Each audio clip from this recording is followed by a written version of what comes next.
Tayo po'y tumayo at manalangin. Ama naming Diyos na makapangyarihan sa lahat, tunay nga po na napakabuti mo nga po sa buhay po namin. Isang linggo po, nakita po namin yung katapatan mo po. Isang linggo po na ibinigay mo po yung pangangailangan po namin. Nakita rin po namin kung paano mo po kami ginabayan para may pahinga po namin yung katawan po naming napapagal. Ganon din po, O Diyos, yung mga karamdaman namin sa katawan. Nakita po namin yung mga miracles na ginawa mo kung paano mo po ito pagalingin. At ganon din po, O Diyos, yung mga karunungan, alam po namin hindi po sa amin sa iyo yun. Alam po namin, O Diyos, kahit yung mga taong nakasalamuhan namin, mga nag-text sa amin, yung mga nasalubong namin, nakiusap sa amin, kuminsan, alam po namin ang mga iba doon, mga angels mo po, na pinadala mo nga po, O Diyos, para patuloy mo pong ipakita po sa amin na hindi mo po kami iniiwan, hindi mo po kami pinababayaan, binabantayan mo po kami, nandun ka po para makita mo na yung magandang plano mo nga po, O Diyos, ay mangyari nga po sa buhay po namin. Kaya, Ama, nandito po kami dahil punong-puno po yung puso po namin ng pasasalamat at ang laki po ng pag-asa po namin kasi nakita po namin yung kadakilaan mo, na ikaw nga po yung sovereign God. Wala nga po kaming magagawa maliban nga po sa iyo. Kaya salamat po, O Diyos, sa pagkakataon na makakasama ka po namin. Kahit ito po, O Diyos, gawa mo po ito. Gawa mo po na isama mo po kami. Gawa mo po, O Diyos, na marinig ka po namin. Gawa mo po, O Diyos, na maintindihan ka po namin. At salamat po, Panginoon. Kaya nandito po kami, O Diyos, para humingin patuloy na gabay mo, humingin ng kalakasan para sa darating na isang linggo. Magpasalamat at lalong-lalo na po, O Diyos, araw mo po ito. Kaya gusto po ka naming sambahin sa Espiritu at katotohanan. Kaya naman awa, Ama, ay tanggapin mo nga po ang aming papuri sa iyo. Tanggapin mo nga po, O Diyos, ang aming pagsamba sa iyo. Ito po yung dalangin ko, ito po yung dalangin namin sa pangalan ni Kristo. Amen. Sabi niya sa awit 37, 1-4, awit 37, chapter 37, verse 1 hanggang 4, huwag kang mabalisa dahil sa masama. Huwag mong kainggitan, liko nilang gawa. Katulad ng damo, sila'y nalalanta. Tulad ng halaman, matutuyo sila. Umasa ka sa Diyos, ang mabuti gawin, at mananahan kang ligtas sa lupain. Kay Yahweh mo hanapin ang kaligayahan, at ang pangarap mo'y iyong makakamtan. Amen.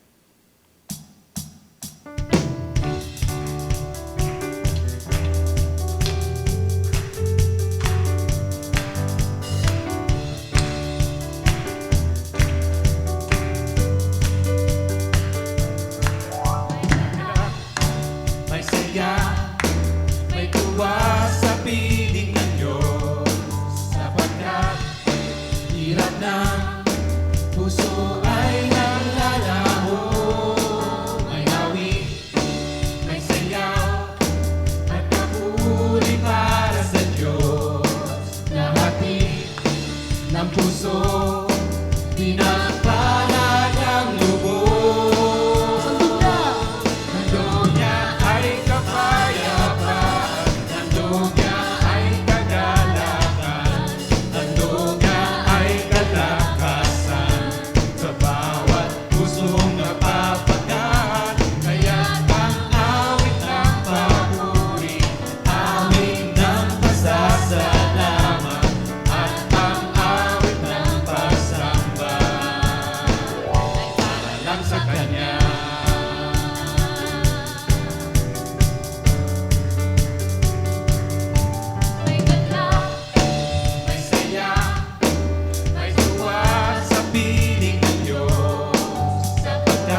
You are not a God created by human hands.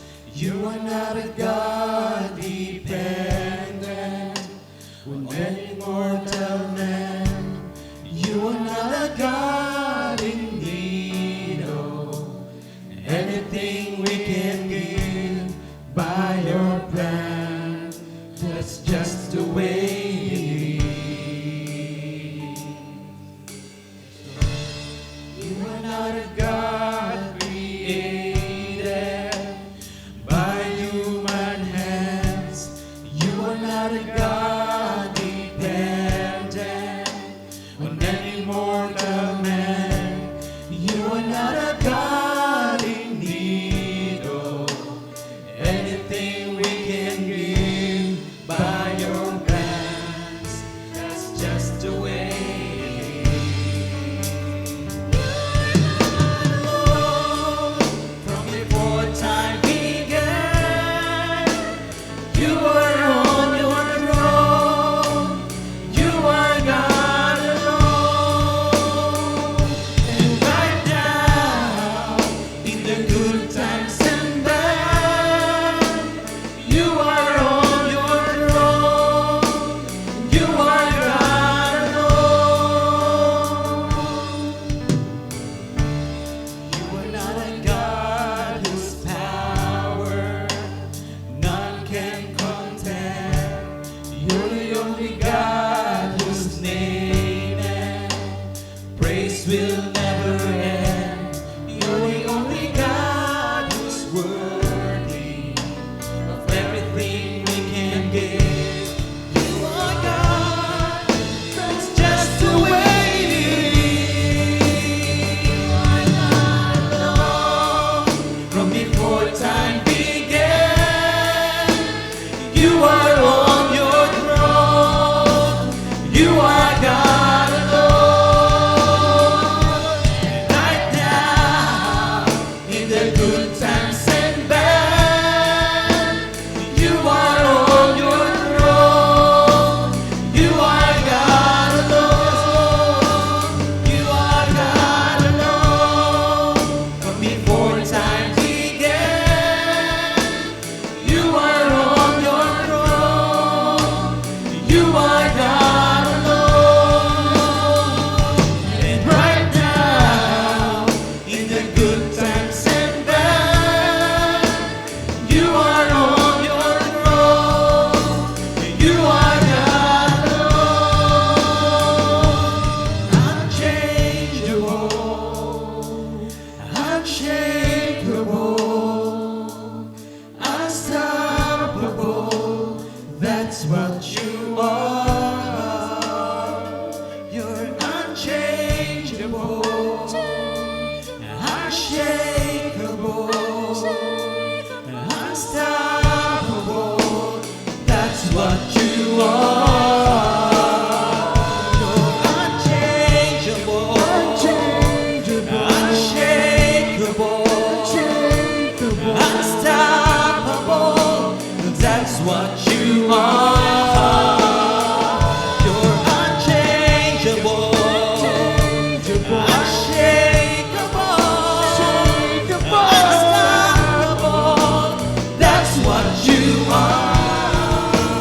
You are God alone. From before time began, you were on your throne. You are God alone. And right now, in the good times and bad, you are on your throne. You are God alone. You are God alone. From before time began, you are on your throne. You are God alone. And right now, in the good times and bad, you are on your throne. You are God alone. Unchangeable, unshakable, unstoppable. you are. You're unchangeable, unshakable, unstoppable. That's what you are. Unchangeable, unshakable, unstoppable. That's what you are.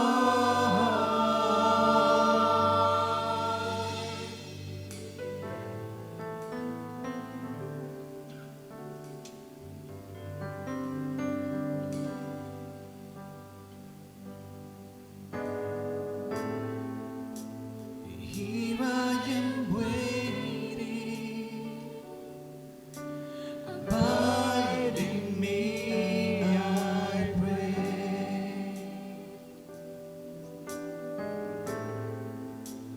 Here I am longing for you.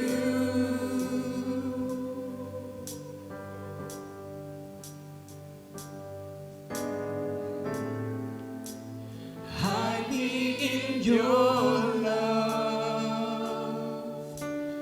Bring me to my knees. May I know Jesus more and more.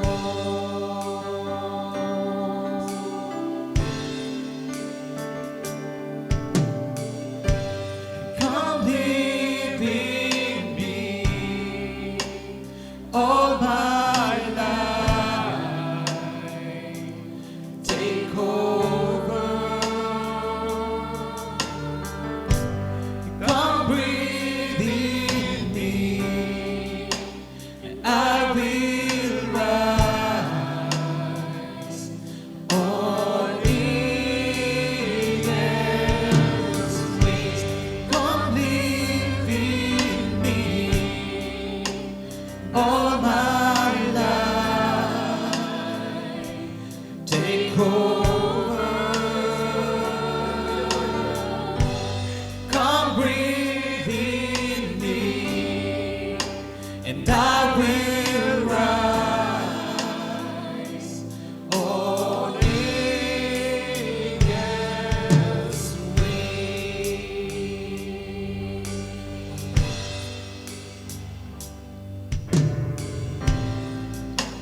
Here I am waiting,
Ama, nandito nga po kami, O Diyos.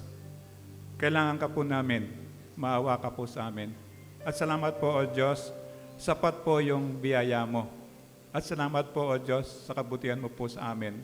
Ikaw po ang pag-asa po namin. Ikaw po yung buhay na pag-asa. Ikaw po yung katotohanan ng tunay na pag-asa. Kaya ngayon, O Diyos, salamat po sa pagkakataon na marinig po namin ang salita mo muli.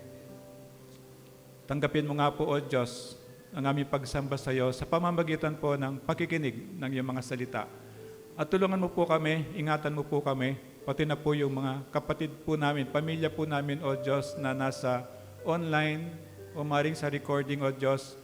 Bigyan mo po kami ng load, bigyan mo po sila ng magandang signal. Yun nga po, sabi mo, O Diyos, yung salita mo, it transcends even all understanding. It transcends all barriers po. Kaya maabot po ng salita mo, O Diyos, yung tinakda mo po ngayong araw na ito, na makarinig po ng salita mo, lalo na po yung salita mo na nagbibigay po ng buhay.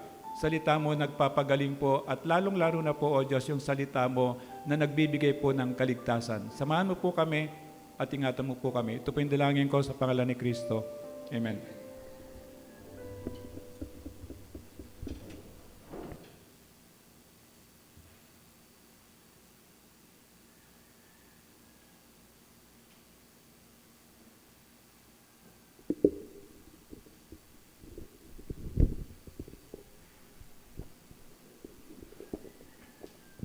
Magandang umaga. At salamat, nakita ko kayo. Salamat sa Panginoon at salamat din na nararamdaman niyo ba yung, parehas ba yung hope natin na nararamdaman ko? Di ba? Ako nakakaramdam ako na excitement kasi parang hindi naman, siyempre di man ako manghuhula. Parang bubuksan na ng Diyos yung kanya simbahan. Tapos, matatapos na yung, siguro may parte ng pagdidisiplina sa atin. So, may parte rin ng reason niya na pagpapaalala sa atin. Kasi nga, kung natatandaan natin, kailan pa lang naman yon, na bago mag-COVID, medyo uncontrollable na tayo, di ba? O siguro baka ako lang. Uncontrollable na, ang dami ng parang na-off track na ba in a sense. Parang ang Diyos, nandun na lang siya parati sa dulo. Alam mo, pag gumawa ka ng do it list, di ba? Parang kuminsan, sa dulo na lang siya, o kuminsan, nakakalimutan pa nga siya. So, maybe I'm speaking of myself lang, kaya nagpasalamat din pa ako ng daming pwedeng ipasalamat sa COVID kasi nakita ko nga yung, I believe, mga reasons ni God. Mga reasons o dahilan ng Diyos. Bakit yung question na bakit hinayaan niya na mangyari itong nangyari hindi lang sa Pilipinas kundi sa buong mundo itong ang COVID, itong tinatawag nilang naging parang pandemic. Pero salamat sa Diyos, nagsisimula niyang pairalin, painitin yung hope na nilagay niya sa puso natin. Na muli, pagbabalik natin sa Kanya, merong siyang sense of, parang meron siyang konting anghang, konting buhay, konting fire. So siguro pagbalik natin sa Kanya, merong kakaiba eh. And I believe ito yung inaantay ng Diyos. Inaantay ng Diyos na, sabi nga niya, glory to glory, dapat pataas tayo eh. Pero in the past, before the COVID, kung magiging humble enough lang tayo sa harap ng Diyos, hindi lang tayo nagplato eh. Parang nagganon tayo spiritually. Kasi ang dami nating kabisihan, di ba? Ang daming pera, ang daming lugar pupuntahan, di ba? Ang daming eroplano, ang daming promo ticket, di ba? Ang daming buy one, take one, ang daming mga membership na malalaking mall, ang daming bagong pagkain, bagong kainan, bagong pelikula. Ang dami, and then na-overwhelm na tayo, hindi na natin napansin na nilalamon na tayo ng sistema kahit na yung traffic na lang, yung mga pagkain na lang na nasisira sa bahay, yung mga gamit na ang dami, hindi mo na nagagamit, hindi mo na nasusuot. At ngayon na natin, hindi tayo makabili for a while. And I believe, merong magandang reason talaga si God sa question ng bakit hinayaan ng Diyos na magkaroon ng ganong pandemic. Itong 2021, patapos na siya with the hope na anumang year ang darating yan, basta't huwag ka lang lalayo sa Diyos. Maganda lahat yan.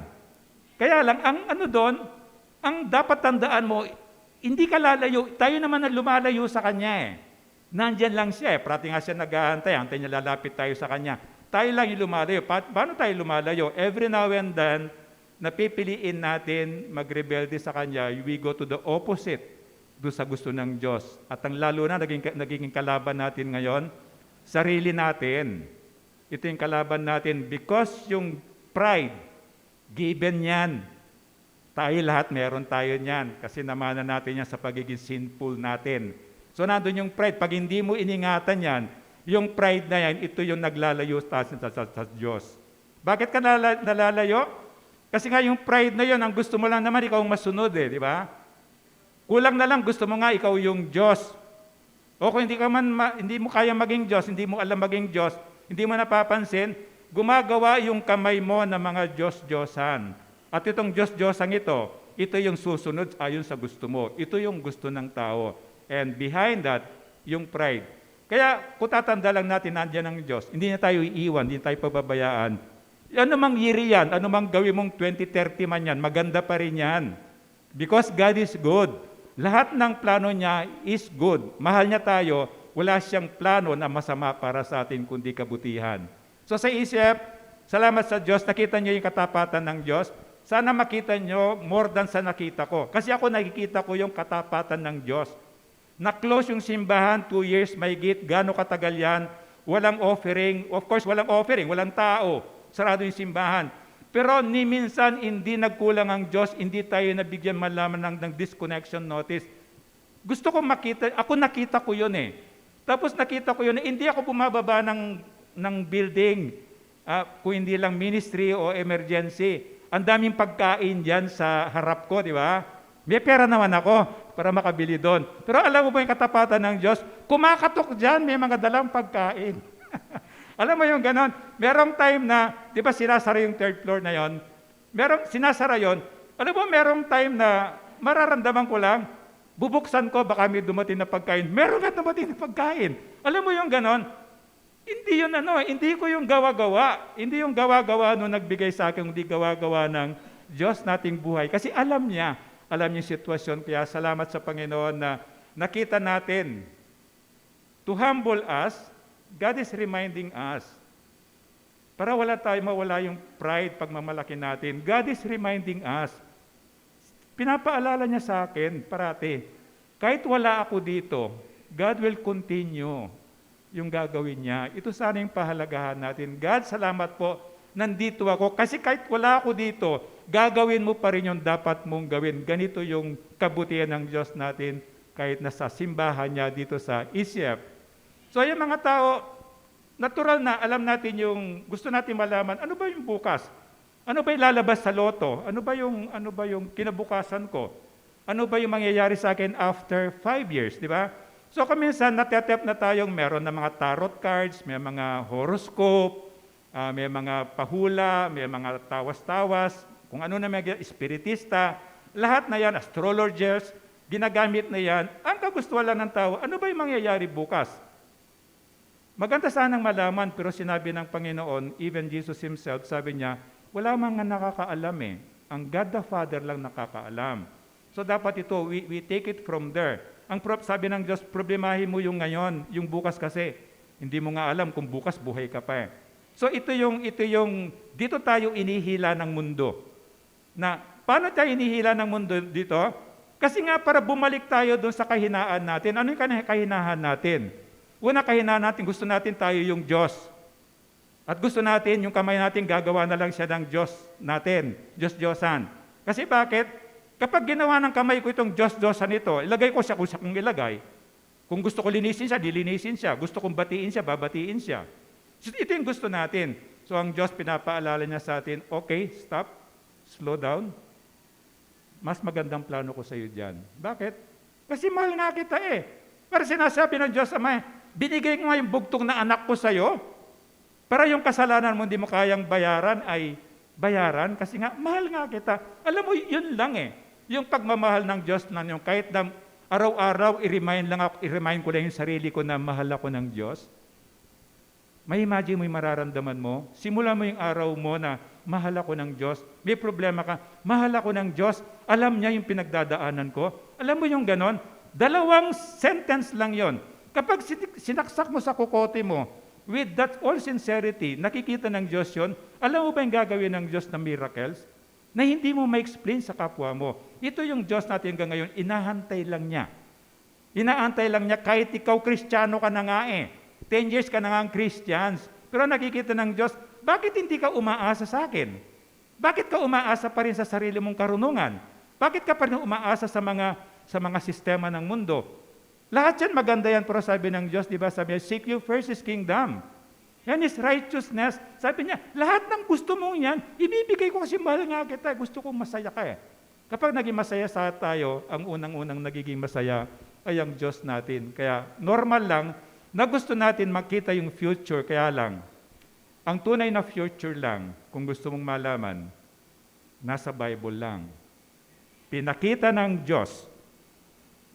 Inspired Word, 66 books, it's a complete manual. Pero hindi mo napansin,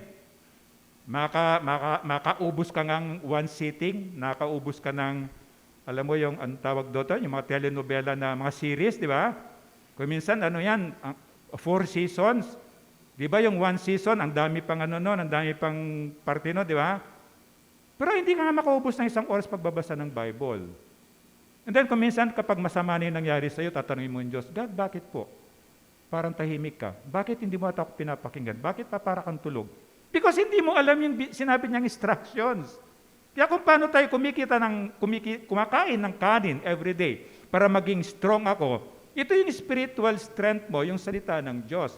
Pero napapansin mo, ang hirap niyang gawin because there is spiritual battle. The devil will not allow you to do that. Aharangan ka niya. Pinaplano mo pa lang niya, magsasaksak na yan na idea Binuklat mo na nga yan, magsasaksak na nga idea. Nagbabasa ka na nga lang yan, meron pa.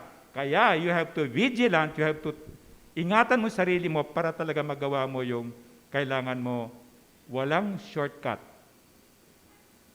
And then, hindi mo alam, di ko kasi nabasa It is not reason for you to be exempted doon sa consequence nung ginawa mo against pala kay God yun. Kaya ang bottom line lang, kung paano ko kumakain, spend a few minutes. Punta ka sa Bible mo, basahin mo, manalangin ka, hindi kailangan ng mahabang oras doon. Ito yung makikita mo yung future. Sa Book of Daniel, this is the last chapter ng series natin, salamat sa Panginoon. Dito mo makikita, of course si Daniel ang layo nila sa atin. Si Daniel hindi pa sinilang si Jesus. Puro prophecy pa lang yon, puro mga hula pa lang. Pero napansin niyo yung pananampalataya nila? Ang tao, to see is to believe Pero wala sila nakikita. Pero naniwala sila. Yun ang magandang yun ang tama na pananampalataya. Ano yung pananampalataya? Naniniwala ka na wala kang pruweba. It is faith. Kaya sabi ng Panginoon, For it is only by faith, through faith that you have been saved. Pananampalataya lang o kagandahang loob lang ng Diyos, ikaw ay madiligtas. Ito'y galing sa Diyos, ito galing sa iyo, hindi mo ito gawa-gawa. Hindi rin ito produkto ng maganda mong gawa. Bakit sabi niya, sa ibang translation sabi niya, para wala kang ipagyabang. Kaya yung salvation, sabi ng Diyos, gagawin kong 100%, wala kang contribution, not even a fraction ng percent. Bakit? Sabi niya, para yung puso mo maging humble. Ligtas ako because of the grace of God. Hindi dahil mabuting tao ako, hindi dahil tumutulong ako, hindi dahil nagsisimba ako, hindi dahil nagbabasa ako ng Bible, hindi dahil magaling ako, hindi dahil sa mabuti yung ugali ko. No. Sabi nga ng Panginoon, yung magaganda mong gawa, kinumpara niya sa isang basahang marumi. Hindi lang marumi, mabaho. And then when you understand this, hindi ka magiging tameme. Pero ibig sabihin, magkakaroon ka ng confidence na ikaw ligtas ka. Yung confidence mo, hindi na galing sa'yo. Confidence mo sa Diyos. Ang Diyos mabuti. Kasi ang sama-sama ko, niligtas niya ako. Ang Diyos ay mabuti. Gumawa akong kasalanan, bumalik ako sa Kanya, hindi nga niya ako sinumbatan Ito yung matatanim sa puso mo, and then, God will not even teach you how to love. And then maramdaman mo, maisip mo, na mahal ka ng Diyos, ganong klaseng pagmamahal, wala kang pupuntahan. Anong pupuntahan mo lang? you will learn to love. And then sinasabi niyang, you love your neighbor, and then you love your enemy. Hindi na mahirap yun. Kasi ikaw nga eh. Before dati, enemy tayo ng God eh. Di ba? Pero minahal tayo niya. Ngayon, kaibigan niya na tayo, anak niya na tayo. So sabi niya, pinakita niya sa Book of Daniel, yung kapakumbabaan, hindi yung kagalingan ni Daniel, sana makita natin, kundi anong klaseng Diyos yung Diyos ni Daniel. And then si Daniel, pinili siya, hindi dahil sa gwapo siya, hindi dahil sa magaling siya, hindi dahil sa anuman para sa kanya, pero prerogative ng Diyos yun na pinili siya para gamitin siya. Remember, sa una, sila ay naging captive. Bihag sila ng mga pagano. Ano yung mga pagano? Mga pagano sumasamba sa Diyos-Diyosan. Ano yung mga extreme na kultura ng pagano? Yung anak nila, ino-offer nila sa Diyos-Diyosan nila. Yung baby nila, sinusunog, pinapatay doon sa put ng Diyos-Diyosan nila. Ito, the same ang ano niya. Kasi kung anong gusto niya, kung ayaw kong i-offer ang anak ko, okay lang. Kung gusto kong i-offer, okay lang. Ito yung pagan na kultura nila. Ito yung paggawa ng Diyos-Diyosan. The same. Kasi nga hindi nila naintindihan. Ano sabi ng Diyos? O sige, sabi niya, pumili kang gumawa ka ng Diyos-Diyosan mo. Katulad ng ginagawa natin dito. Pinaparada pa natin, binibisa natin sila.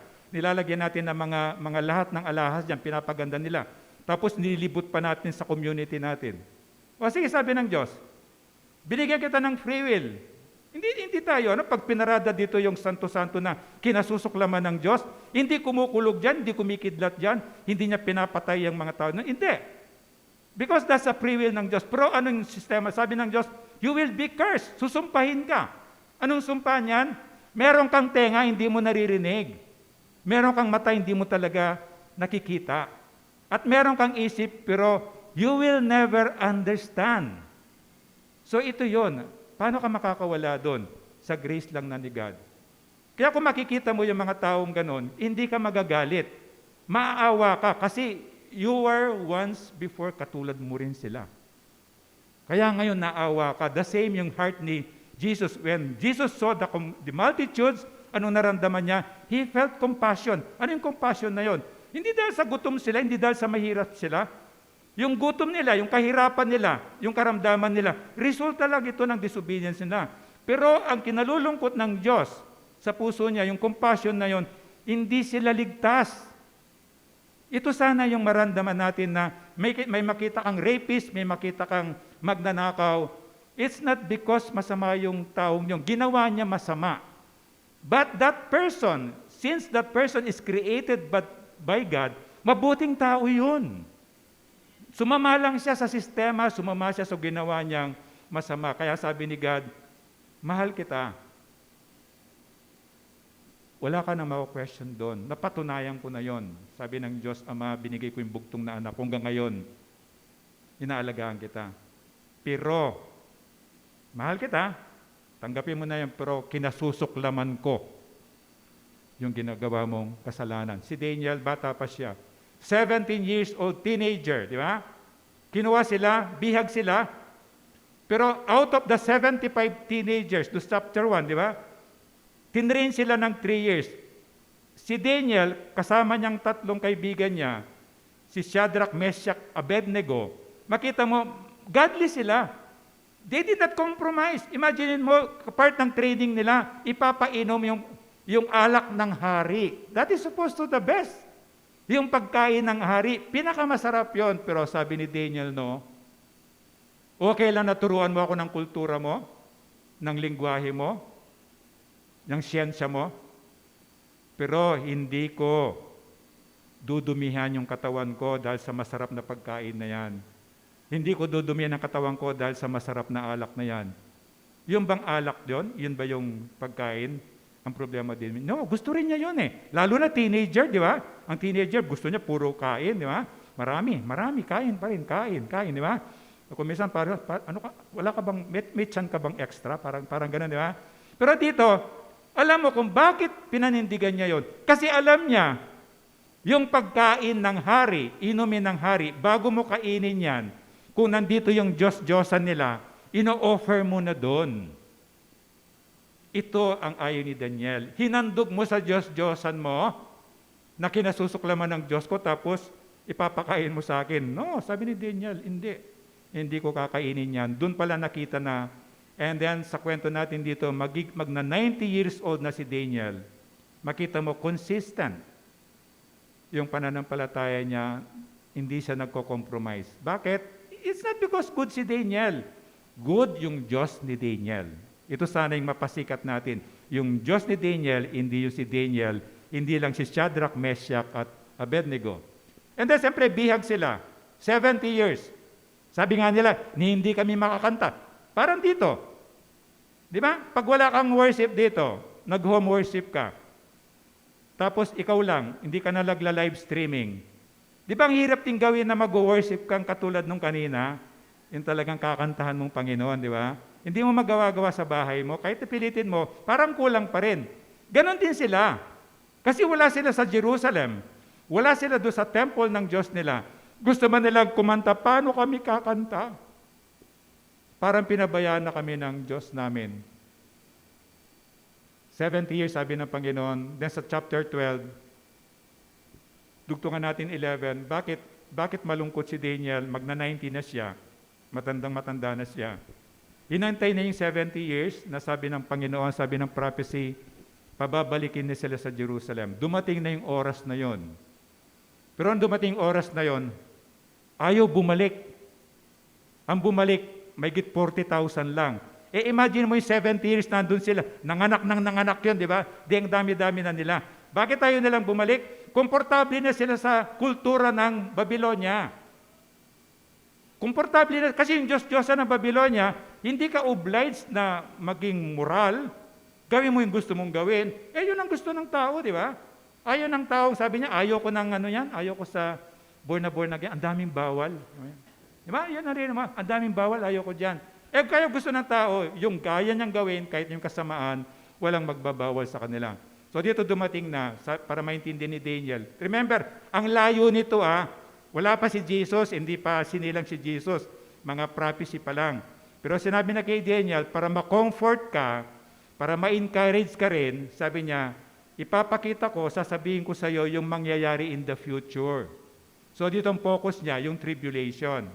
Kasi ang hirap Sabi ang hirap ngayon. And then we are expecting na time will become better. This is na sabi ng Diyos, hindi. Worse is yet to come. Kasi doon sa worst na yon, yung pinakagrabing sitwasyon, kahit sa atin, kapag maayos ang buhay mo, parang hindi mo kailangan manalangin Okay ka naman, di ba? Kaya kung minsan, bro, ano yung panalangin mo? Pastor, okay lang po ako, di ba? Pero subukan mo may cancer ka, tapos tinaningan ka ng doktor. Mananalangin ka kaya? Baka hindi baka wala pang kumikibo sa'yo, ikaw na yung mismong luluhod sa Diyos, iiyak ka sa Diyos, mananalangin ka sa Diyos. So sabi ng Panginoon, doon sa chastisement niya, pagdidisiplina niya, alam mo yung gusto niya? Maging tunay lang yung pananampalataya natin. Ngayon kung wise ka naman, nandun ka sa Panginoon, bakit mo pa hihintayin yun? Bakit mo pa hihintayin yun? Huwag mo nang antayin na mahirapan ka para lumapit ka sa Diyos, ngayon pa lang ay lumapit ka sa Kanya. So sa Daniel chapter 12, ang focus natin today is about yung tribulation. Para maintindihan nila Daniel, of course, wala silang idea noon Tayo, nasa better position tayo. Na dumating na si Jesus, binayaran ni Jesus yung kasalanan natin, nagkaroon na ng resurrection, lahat yun, alam na natin yun During the time of Daniel, imagine mo, hindi nila alam yun, wala silang idea doon. And then, walang ganito, they have to wait for the prophet. Although Daniel is prophet, pero bihag siya. So sa panahon nila, hindi mo nga alam kailan darating yung prophet tayo, very organized na Every Sunday, merong worship, pwede kang pumili kung saan ka pupunta. Pwede kang pumili anong oras ang gusto mo. Pero napaka-advantage natin na alam na natin yan. Pero sila Daniel, ilagay mo yung sarili mo kay Daniel, maintindihan mo bakit siya nag-worry. Samantalang punong-puno, malakas ang kanyang pananampalataya. So verse 12, ito yung titingnan natin sa tribulation. Ito yung Great Tribulation. Yung pinaka-final Antichrist. Tribulation, remember, 7 years yon. Yung sa dulo ng 7 years, matatapos na yung tribulation, doon maghahari yung final Antichrist. Di ba maraming Antichrist, pero ang pinaka-final Antichrist, yung sa Great Tribulation na matatapos yung tribulation kasi ang Diyos na yung lalaban sa Kanya. And remember, itong Antichrist na ito, lalo na itong final Antichrist na ito, wala kang makikita sa Kanya na bad character. Magaling siya, decente, magaling magsalita, peacemaker pa nga siya, hindi siya gumagamit ng sandata, so you will be deceived. Kaya itong 7 years tribulation, yung first 3.5 nito, everything is okay. Kasi sinungaling nga siya, di ba? At the back ng spirit niya is Satan. So, sinungaling, mapagkunwari. So, maganda, ginagawa niya, pagbabatiin niya kayo, ibibless siya, gagawa siya ng miracle and wonders. Meron siya kapangyarihan, remember, but yung power niya coming from the devil. And then, in the middle ng tribulations, 3.5 years, lilitaw yung tunay na kulay niya. Dito na, yung sabi niya, sobrang kasamaan na hindi pa nangyari at hindi na mangyayari, and then God will end it nung matatapos yung tribulation. Ito yung makikita natin dito sa chapter 12. So, titingnan natin yan sa yung kapighatian, ito yung tribulation na mula sa Diyos. Bakit hinayaan ng Diyos na maghirap ang kanyang bayan? Mahal niya. Bakit hinayaan ng Diyos maghirap tayo? Ano itong tribulation mo sa araw na ito, sa panahong ito? Bakit hinayaan ng Diyos? Sana dito maintindihan natin, paglabas natin, kaya pala hinayaan ng Diyos na maging ganito yung sitwasyon. Kung titingnan natin sa Daniel chapter 12, buong chapter yan, chapter 1 hanggang verse 13. Kasunod ng pananampalataya at pag-ibig ay pag-asa. Ito yung gusto ng Diyos maramdaman nila Daniel kasi nawawalan na sila ng pag-asa. They waited 70 years. Then on the 70 years, walang gustong bumalik ng Jerusalem, walang gustong magtayo ng pader, walang gustong magtayo ng templo, walang gustong mag-ayos doon sa mga bukid nila na tinambakan ng mga lupa, ng mabato-bato, di ba? So you have to remove every stone para maging productive yung wala nang gusto. Mabuti pa doon sa Babylonia, kahit pagano dyan, masarap ang buhay, hindi na kami magko-construction, sasamba kami doon sa gusto namin sambahin kasi Diyos-Diyosan lang naman yon. Mas ginusto nila dito, pero dito sabi ng Panginoon, may pananampalataya sila, katulad natin, may pag-ibig na tayo. Pero ako minsan, Kristiyano ako, bakit ganito yung dinadanasan ko? Ito yung comfort ng Diyos, meron tayong pag-asa. Kaya some of you, naririnig nyo sa akin kapag in-encourage ko kayo. Siyempre, pag nagsusumbong kay pastor, nagdi-discourage yan. Napapansin nyo, prati ko sinasabi, ibaba mo kasi expectations mo. Kaya ka nadi-discourage, kaya ka nadi-disappoint, di ba? Kapag yung expectations mo sa kapwa mo, hindi niya naibigay sa'yo. Ang turo nga ng Diyos, tanggalin mo eh. Do not expect. Pag binigyan kita ng tulong, I should not expect you to tulungan mo ako. Yun ang turo ng Diyos. One way. Kukunin ko sa Diyos yung kailangan ko parang cross. Sabi niyo, you carry the cross every day. Coming from heaven, lahat ng kailangan ko, kukunin ko. Isasatisfy ko yung sarili ko according to my needs. And then, extend ko sa kapwa ko yung sobra. So, dito lang, walang ano yan, walang palya yan, unlimited yan. Pero ugali natin, tinuturo ng mundo. Christmas na, sabi niya, bigyan kita ng gift, bigyan mo ako ha. O binigay ko sa iyo 50 rin bigay mo sa akin ha. Ito yung tinuturo ng mundo. So, sabi ng Diyos dito, para magkaroon ka ng very active na pag-asa, you remove your expectation. So, paano ko i-apply yon? O tinulungan kita ng mabuti, sabihin na pera o gawa ano man yon. I should not expect you to compensate me o i-return mo sa akin yon. I-expect ko lang ang Diyos na magbabalik sa akin nun. Ito yung tinuturo niya. And then pag wala akong expectation sa'yo, kahit na hindi ka magpasalamat sa akin, I will not be affected, di ba? Kasi wala akong expectation. Papalitan ko itong expectation ko ng hope, ng pag-asa. Na magkakaroon ng pag-asa, hindi bali, pagdating ng araw, babaguhin ng Diyos yan. Hindi na niya gagawa ng masama. Ito yung ipapalit mo. Instead of expecting anything sa kapwa natin, sa relationship mo, sa anak mo, sa magulang mo, sa pastor mo, o saan man yan, palitan mo ng pag-asa. Alam mo, lahat may pag-asa. Kaya silang baguhin ng Diyos. At pag ito yung ginawa natin, Alam mo, kahit ginawan ka ng masama, parang wala lang sa'yo. Kasi you did not expect na this person will do you good parati. And then kapag binigyan mo siya ng regalo, hindi kanya binigyan ng regalo, hindi ka sasama ang loob mo kasi wala kang expectation. Pero palitan mo siya ng pag-asa. Itong taong to, kahit masama siya ngayon, kahit na-rapist siya ngayon, kahit na magnanakaw siya ngayon, mahal ng Diyos to eh. Itong taong masamang ito, namatay si Kristo dito eh. So meron akong pag-asa na this person will change by the grace of God. So ito yon. So ikaw, mapuprotectionin mo sarili mo doon sa mga disappointment, discouragement, mawawala na yon kasi hindi ka nag-i-expect sa kapwa mo. Sa verse 1 ng chapter 12, sa panahong yon darating ang dakilang anghel na si Miguel, ang makapangyarihang pinuno na takapagtanggol ng bansang Israel at magkakaroon ng matinding kahirapang hindi pa nangyayari kailanman. Di ba sa Bible merong at least sikat na 3 angel na nilagyan ng pangalan? Of course, yung isa naging Lucifer, naging Satan, di ba? And the 2 angels is si Michael at saka si Gabriel. Di ba si Gabriel, ito yung parating mabilis sumunod. O puntahan mo si Sunny. Parang, ganun lang yung, di ba layo ng heaven? Pero ganun lang, nandiyan na yung angel, di ba? Then tutulungan niya si Sunny. And then to si Michael, ito si Michael ito, di ba si Miguel? Yung isa si Gabriel. Itong si Michael, siya parang bossy-bossy. Kapag hindi kaya ni Gabriel, remember, nahihirapan, sabi ng Diyos sa langit, oh, Michael, nahihirapan si Gabriel, di ba?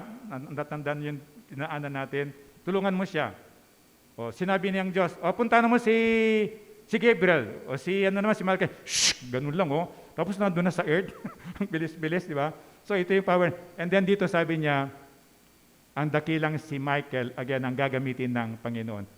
Hanggang ngayon po, ginagawa po ng Diyos to.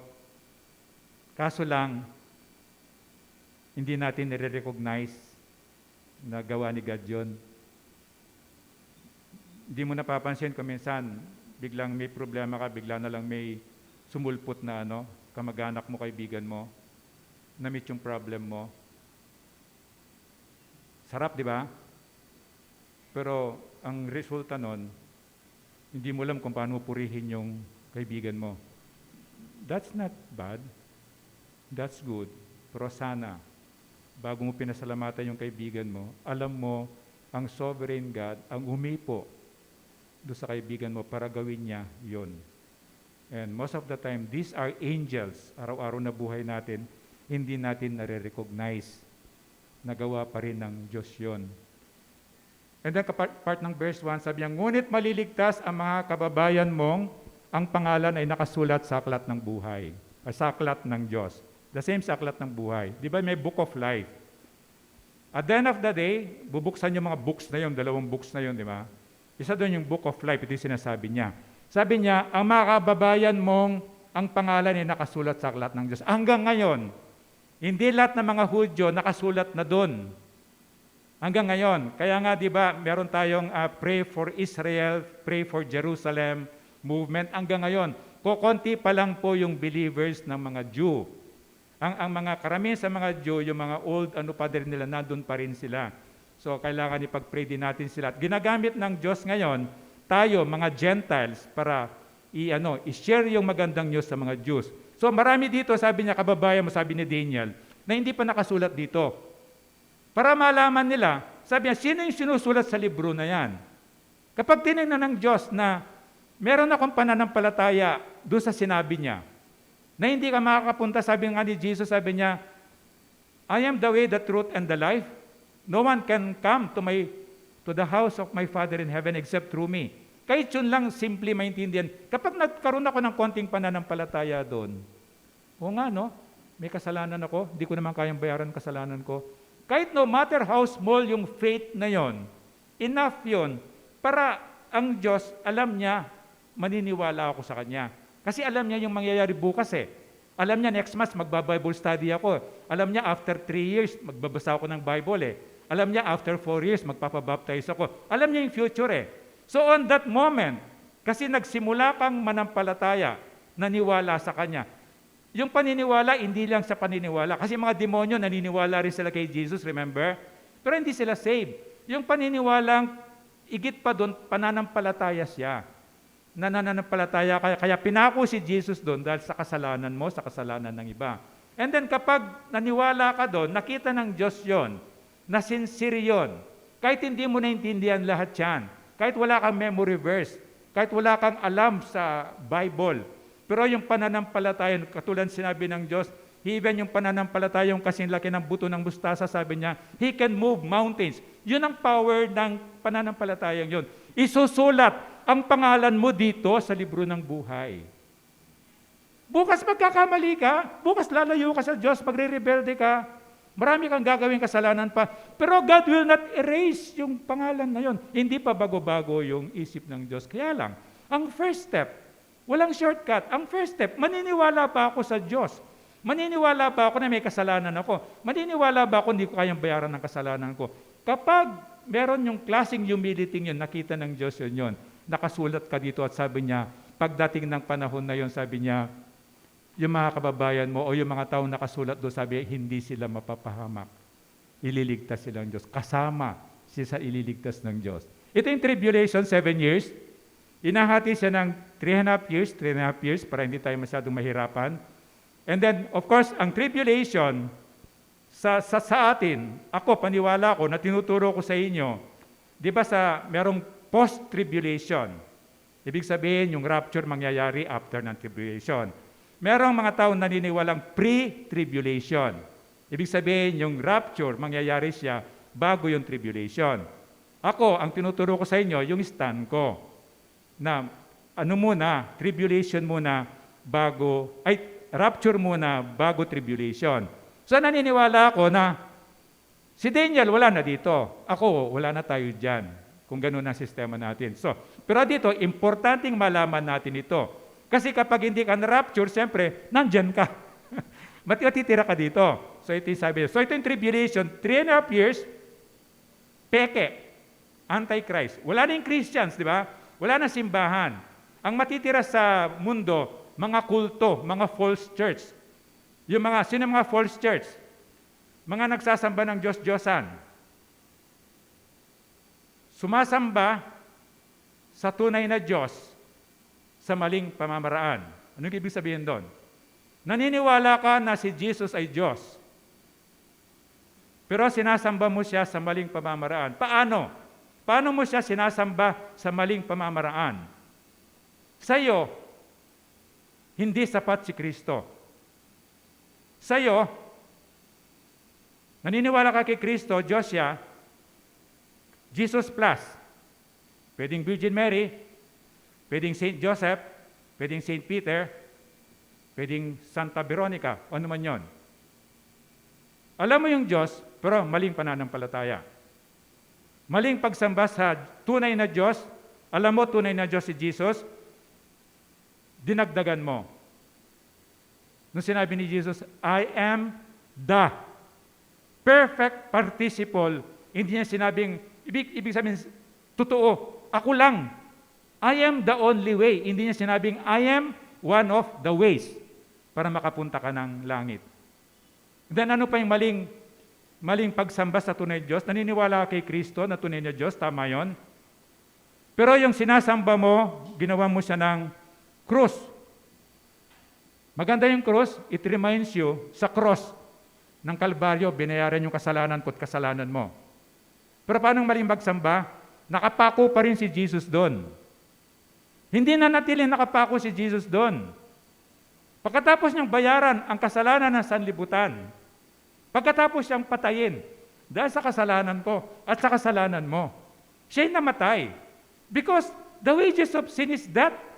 Ako dapat yun eh. Pero binayaran ni Jesus yun. Tapos nang mamatay siya, sabi niya, it is finished. It is already paid. And then inilibing siya.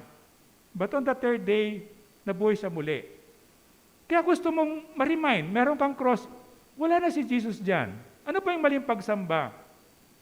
Pupunta ka sa Quiapo, nandun si Jesus para pa rin siya nakaburol. Hindi na nakaburol si Jesus, nabuhay na muli siya. Nandun siya sa langit, nagpiprepare siya ng lugar para sa atin, para sa lahat ng maniniwala sa Kanya. At habang nandun siya, katabi niya, nasa right hand siya ng God the Father, at sinasabi niya sa God the Father, maawa ka kay Selio. Ganun siya. And then, utos lang ang Diyos doon. Easy to it na pagpunta natin ng heaven, merong magwe-welcome doon, pero hindi pa rin niya tinitigil yung ginagawa niya sa atin. Hindi niya inaalis yung paningin niya sa atin. Sabi niya sa Matthew 24:7, maglalaban-laban ang mga bansa at gayon din ang mga kaharian. Magkakaroon ng taggutom at lilindol sa maraming lugar.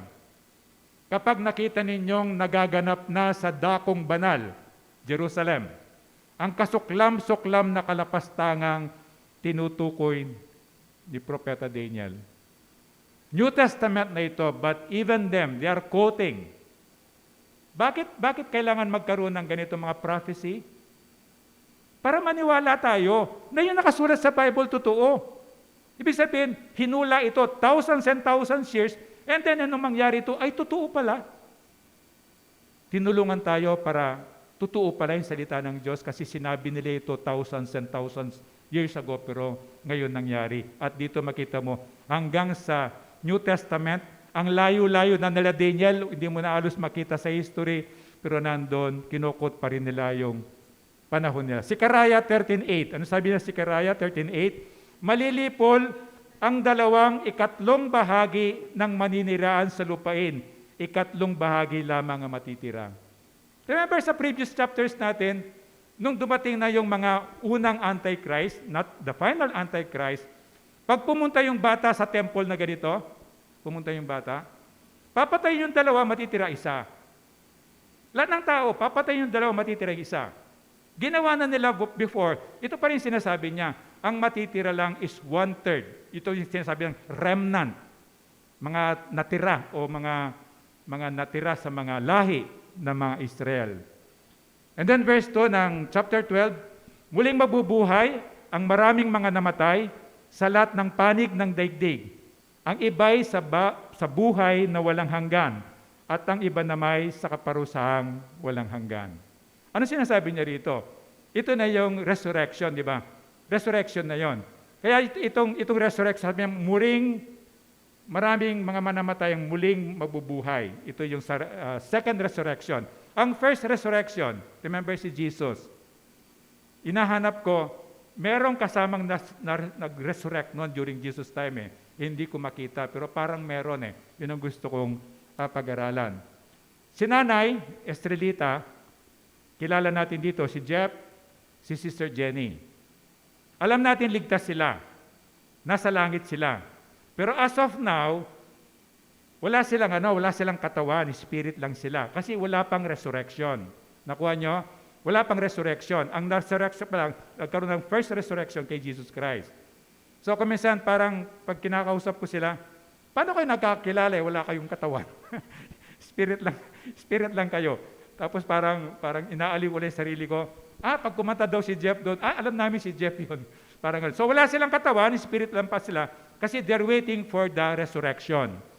Magkakaroon ng resurrection para magkaroon sila ng katawan, para ma-identify mo na sila. And then ano yung 4 na resurrection na yan? Ang una, yung kay Christ, di ba? After na pinatay siya, dahil sa kasalanan natin, nilibing siya, tapos nagkaroon ng pagkabuhay. Yan ang resurrection, pagkabuhay. So nabuhay siya muli after 3 days, ito yung first resurrection. Ano yung second resurrection? Yung rapture. Remember, ang rapture, supposed to be the church. Sino yung church? Yung naniniwala kay Kristo. Kung lahat tayo naniniwala kay Kristo, ito yung ira-rapture. Kung halimbawa, magkaka-rapture ngayon, kung sino yung naniniwala sa atin, biglang mawawala. Yung hindi naniniwala, matitira. Yung matitira, ito yung, kung inabutan ng tribulation, of course, tribulation ang kasunod ng rapture, dun sila magsasuffer sa tribulation. Ang tribulation, again, wala nang totoong simbahan, wala nang Christianity, wala nang pastor, wala nang missionary. Lahat na naniwala kay Kristo na rapture na. Yung hindi tunay na naniwala kay Kristo, matitira. And then ang maghahari dito sa mundo is the Antichrist.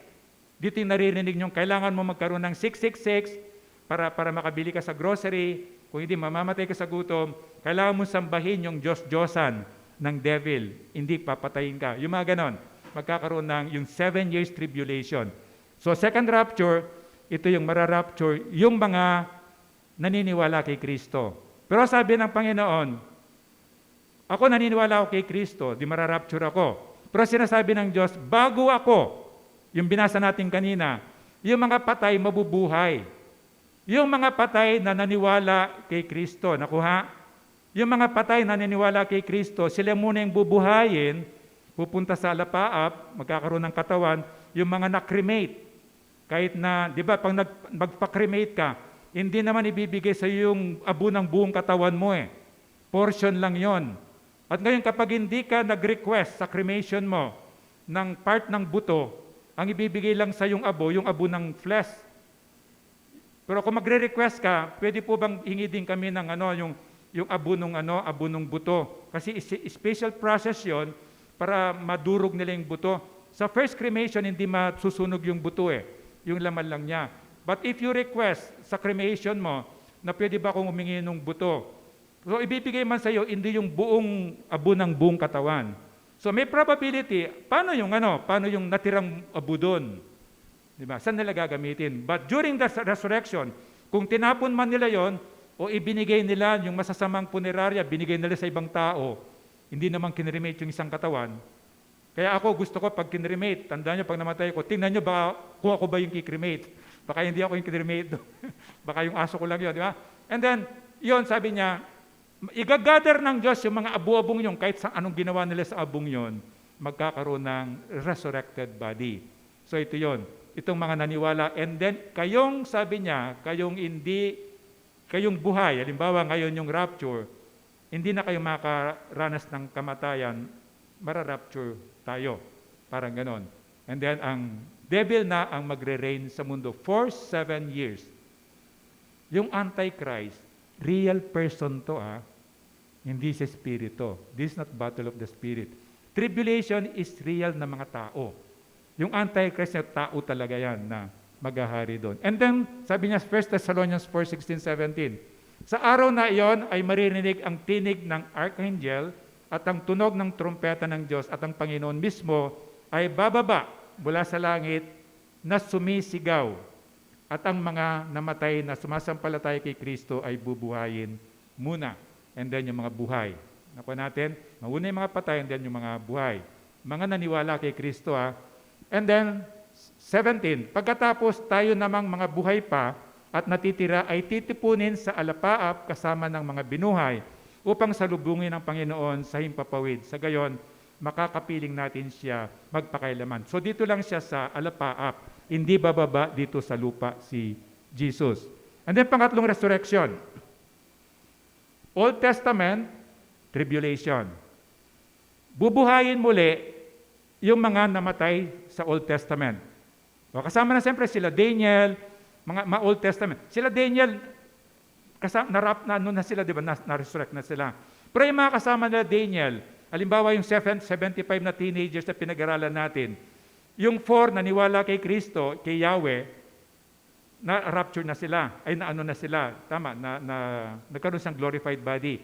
Yung hindi naniwala kay Yahweh o kay Kristo sa Old Testament, bubuhayin yung magkakaroon ng glorified body.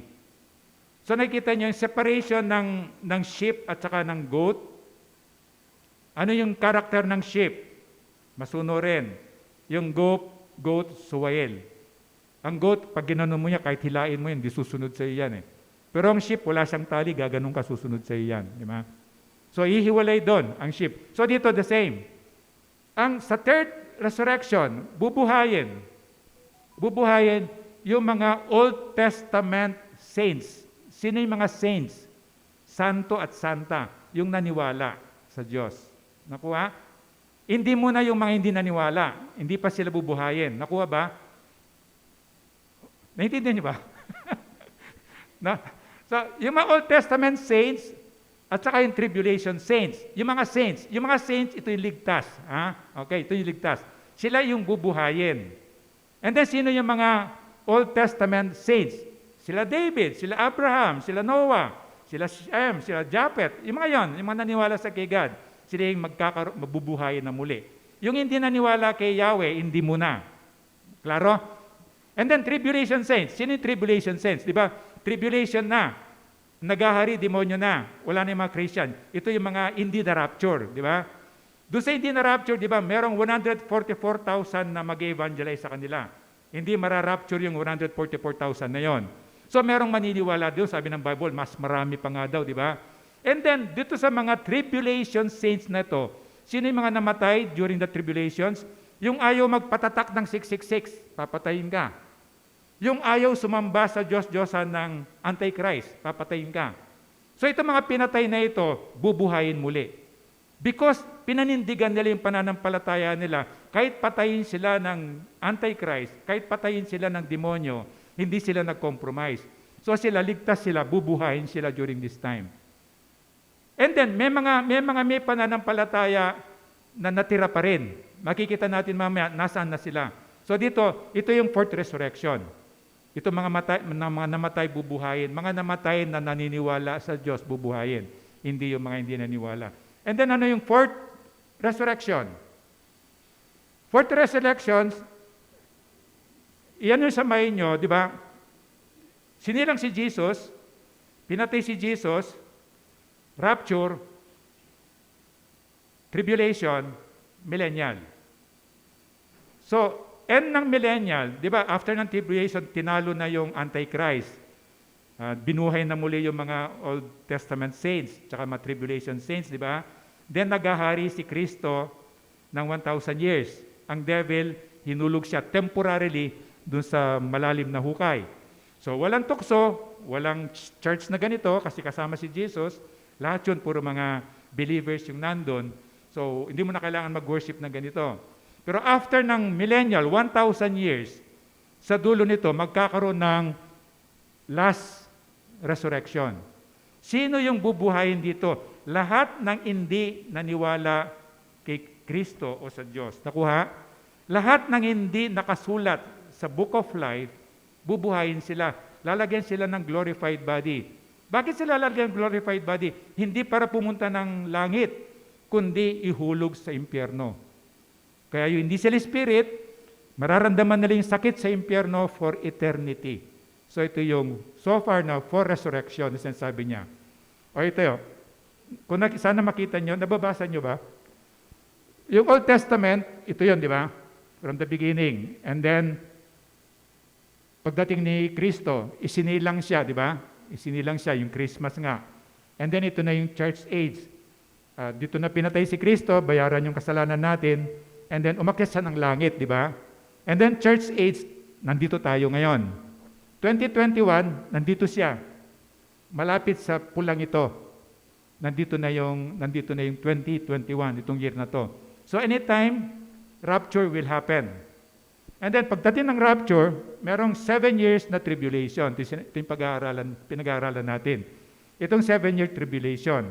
And then sa dulo nito, yung final Antichrist, sukdulang kasamaan mangyayari dito sa dulo nito bago bumaba si Kristo.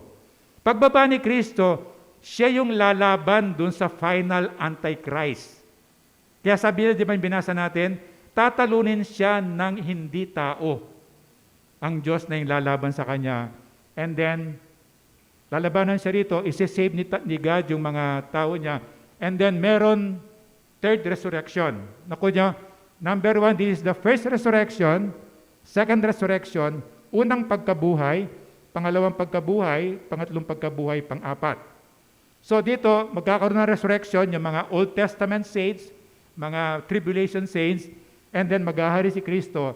And then yung fourth, last na resurrection, bubuhayin lahat ng namatay na hindi naniwala kay Kristo.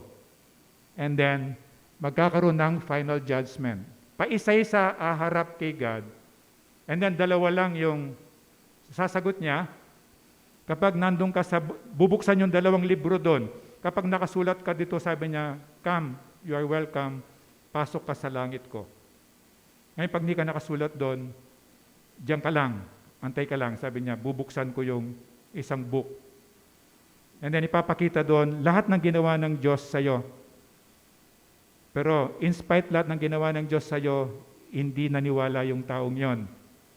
And then, pag pinakita niya lahat sa'yo yon, sabihin ng Diyos sa'yo, ang judgment sa'yo sa hell, tama ba yung judgment ko? You will be convinced na tama si God. Kasi binigyan ka na ng Bible, in-invite ka sa simbahan, may mga nag-preach na ganito, may mga nag-text sa'yo, nag-message sa'yo, ang dami. Ginawa na ng Diyos lahat para ipaliwanag sa'yo ang kaligtasan. Pero hindi ka pa rin naniwala. And then, yun na nga, glorified body ka na pero sa hell ang punta mo. So doon, isa-separate yung goat. Final separation ng goat at saka ng sheep. Yung sheep, yung mga sumunod kay Kristo, pupunta sila ng langit. Yung mga nag-reject kay Kristo, sa hell ang punta nila for eternity. Walang hanggang katapusan. Kaya kailangan ibalik yung katawan. Bakit? Para maramdaman yung parusa. Kaya sabi niya, ibang version, sabi niya, yung mga uod sa impyerno, nasa impyerno si Pro, hindi sila namamatay, patuloy nilang inangat-ngat yung katawan mo. John 5:28-29 sabi, huwag ninyo itong pagtakhan, sapagkat darating ang oras na maririnig ng mga patay ang kanyang tinig at sila'y babangon. Kahit pinagiwali-wali pa yung buto mo o yung abo mo, maririnig mo yung pagtawag ng Diyos. Naniniwala ka man o hindi ka naniniwala, maririnig nyo pareho yon. Kasi parehas kayong haharap sa Diyos, naniwala ko hindi, para hatulan ka. Sa impyerno ka ba o doon ka ba sa langit? And then lahat ng 29, lahat ng gumawa ng kabutihan ay babangon patungo sa buhay na walang hanggan. At ang lahat ng gumawa ng kasamaan ay babangon patungo sa kaparusahan. Lahat tayo gumawa ng kasalanan. Sabi ng Diyos, all of you have sinned. Walang isa sa atin na naging matuwid. Pero pinadala ng Diyos Ama ang anak niya si Kristo para meron kang choice na maniwala ka sa Kanya. Yung kasalanan na yan, papuputiin ng Diyos yan, kakalimutan niya yan, nasa iyo. Nasa iyo yung choice. Maniniwala ka ba sa Kanya? Pupunta ka ba sa panig ng Diyos? O pupunta ka sa panig mo lang? At ang panig mo, dalawa lang yon. Panig ng Diyos, pag wala ka sa panig ng Diyos, nandun ka sa panig ng devil. Walang gitna, walang baba, walang taas. Pero binigyan tayo ng choice ni God. Kaya sana kapatid, makita mo yon, ang pagmamahal ng Diyos. Then verse 3, ang marurunong na pinuno ay magniningning sa gaya ng liwanag sa langit at ang mga umaakay sa marami sa pagiging matuwid ay sisikat na parang bituin magpakailanman. Ito yung reward ng Diyos. Hindi lang habang panahon, hindi lang yung pupunta ka ng langit. Sabi niya magniningning. Kaya kapag nasa probinsya makikita mo yung mga bituin na yan. Ito yung mga stars ng Diyos. Sabi niya magniningning ka para kang bituin. Kahit dito pa, nandito pa lang sa lupa, nagniningning ka na, napapansin ka ng mga tao. Yung stars ng mundo, halimbawa yung mga showbiz stars ng mundo, saan mo sila makikita? Pag pumunta ka ng Hollywood, ayan nasa floor sila, inaapakan mo lang sila. Pero ang Panginoon, gantimpala niya sa iyo kung maniniwala ka, magtitiwala sa Kanya. Pag tumingin lang ang tao nasa langit, para nandun ka. Sino yung pinaka-greatest? Di ba may maliwanag, merong maliit ng liwanag?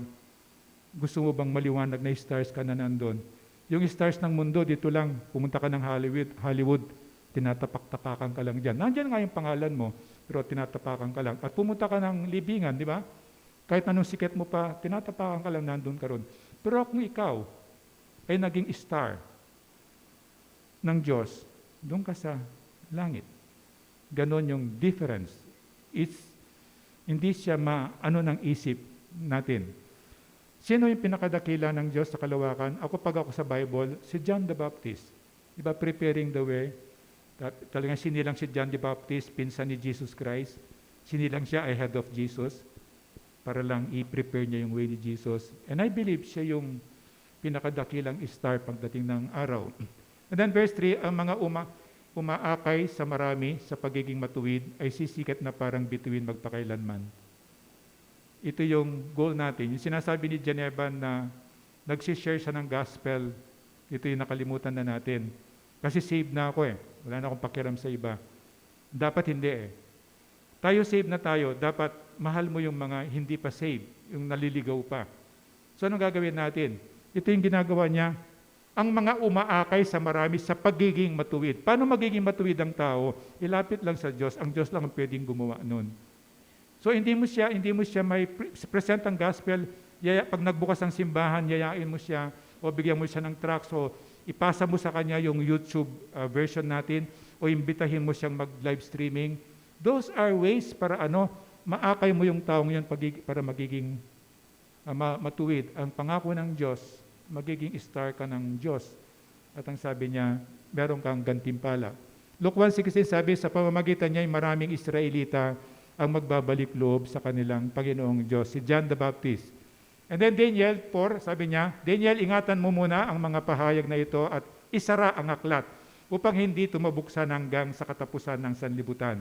Marami ang magsasaliksik at magsisikap na maunawaan ng maraming bagay. Hindi niya sinabing itago. Yung translation lang niya. Ingatan mo lang siya. Kasi kung hindi iningatan yung Book of Daniel, kahit tayo, wala tayong resource ngayon. Kahit itong pag-aaral ko, ginagamit ko yon kasi na-preserve siya. Hindi ibig sabihin na itago siya, kundi i-preserve mo kasi darating ang araw, marami yung magsasaliksik. At ngayon, marami na nagsasaliksik, kasama tayo doon. Ano ba nangyari? Ano bang mangyayari? So ito nagagamit natin para malaman natin kahit paano, ano ba yung plano ng Diyos in the future? Di ba ang ganda, alam mo na magkakaroon ng rapture, alam mo na kailangan mong makasiguro, masasama ba ako sa mararapture o maiiwan ako? So ito yun, nakakatulong sa atin. Kaya sabi niya, ingatan mo yan, i-preserve mo yan. And then 144,000 sabi niya, kailangan din nilang gabayan. Pag nag-evangelize sila doon, wala na mga Christian, wala na mga pastor, wala na mga simbahan.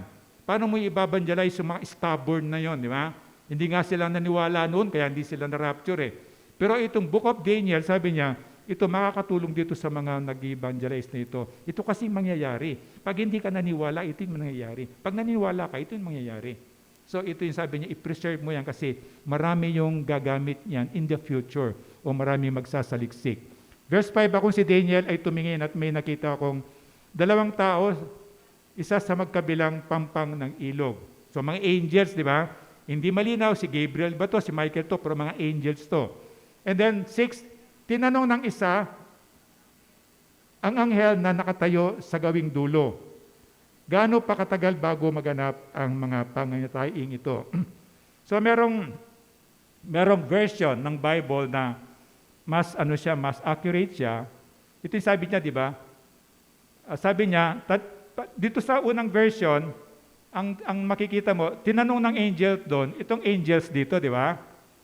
Pag yun ang binasihan mo. Pero titingnan mo yung other version ng other Bible, ibang version, makikita mo mas klaro. Sabi niya, verse 6, sabi niya, nagtanong ang isa sa kanila, sa taong nakadamit ng telang linen, na nakatayo sa mataas na bahagi ng ilog.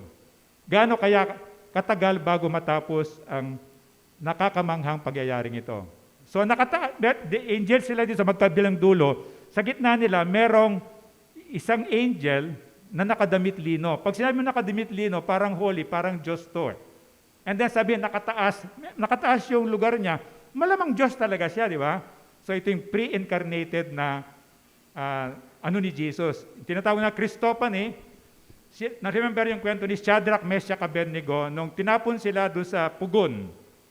And then tinignan sila ng hari. Di ba 3 lang yung tinapon natin dito? But parang merong merong silang kakwentuhan na parang anak ng tao. That is the pre-incarnated katawan ni Kristo. Itinatawag na Christophany. Na hindi pa sinilang si Kristo, hindi pa siya nagkatawang tao, pero meron siyang ginagawang nagpapakita ng ganon. So naniniwala tayo na that is Jesus Christ. And then yung theophany naman, wala ka nakikitang ganon. Ang theophany, magandang illustration sa Jesus baptism, di ba? Nung binaptize ni John the Baptist si Jesus, nung nilay hands ni John the Baptist si Jesus, itinransfer niya symbolically lahat ng kasalanan ng sanlibutan kay Jesus, and then nilubog siya, inilipat ang kasalanan natin sa Kanya. And then may nagsalita sa langit. Sabi niya, ito yung kinalulugdan kong anak, sumunod kayo sa Kanya. Ito yung theophany. Wala ka nakikita, pero meron kang nangarinig, gifts belong to God. Nagsasalita ang Diyos sa atin at sa panunod. Hanggang ngayon, nangyayari po itong ganito. And then Daniel 7:25, sinabi niya, di ba sabi, gano'ng katagal yan? Sinabi na nga nung chapter 7, pero balikan na natin, sabi niya, magsasalita siya laban sa katastasan, Antichrist, at pahihirapan niya ang mga hinirang ng katastasang Diyos, mga Kristiyano, tatangkain niyang baguhin ang kautusan at ang takdang kapanahunan. Ang mga hinirang ng Diyos ay ipapailalim sa kanyang kapangyarihan sa loob ng 3 taon at kalahati. Ito yung last part ng tribulation. Ito yung sukdulan. Ito yung sinasabi niya na yung pangit na nangyari ito, mahirap na nangyari ito, na hindi pa nangyari before at hindi mangyayari, never. Pinakasukdulan na kasamaan na ng demonyo ilalabas niya rito. Para saan bang tribulation? Pagpaparusa sa mga bansa, pagpaparusa sa mga tao. Kasi kapag naghihirap ka, saka lang tayo lalapit sa Diyos eh. Kapag masagana tayo, pag malusog tayo, most of the time, hindi tayo lumalapit sa Diyos. So, ginagawa ng Diyos, inahayaan ito because of His love. Pero dito, yung bansa, katulad ng bansa natin, na kailangan nating ipanalangin na ang bansa natin talamak ang pagsamba sa Diyos-Diyosan. Kasama tayo doon. Kaya pag nanalangin ka, Panginoon, tulungan mo po sila. Hindi. Tulungan mo po kami. Bansang makasalanan po kami. Sumasamba po kami sa Diyos-Diyosan. Pinaparada po namin yung mga Diyos-Diyosan. Ito yung gusto ng panalangin ng Diyos, hindi yung kala mo righteous ka and then sila masama sila. No. We are included. Parang sa kanila binihag sila, righteous person sila, naniniwala sila Daniel sa Diyos. Are they exempted na yung bihag? No. So, hindi tayo exempted. Pag pinarusahan ng Diyos ang Pilipinas, kasama tayo kahit paano. Meron kang pabor sa Diyos, but you are part na magsasuffer doon sa consequence. No. Para sa ng tribulation, maalala ng tao, merong Diyos. Ang lahat ng bagay galing sa Diyos at gusto niya gamitin mo pabalik sa Kanya. Ito yung inaasahan niya.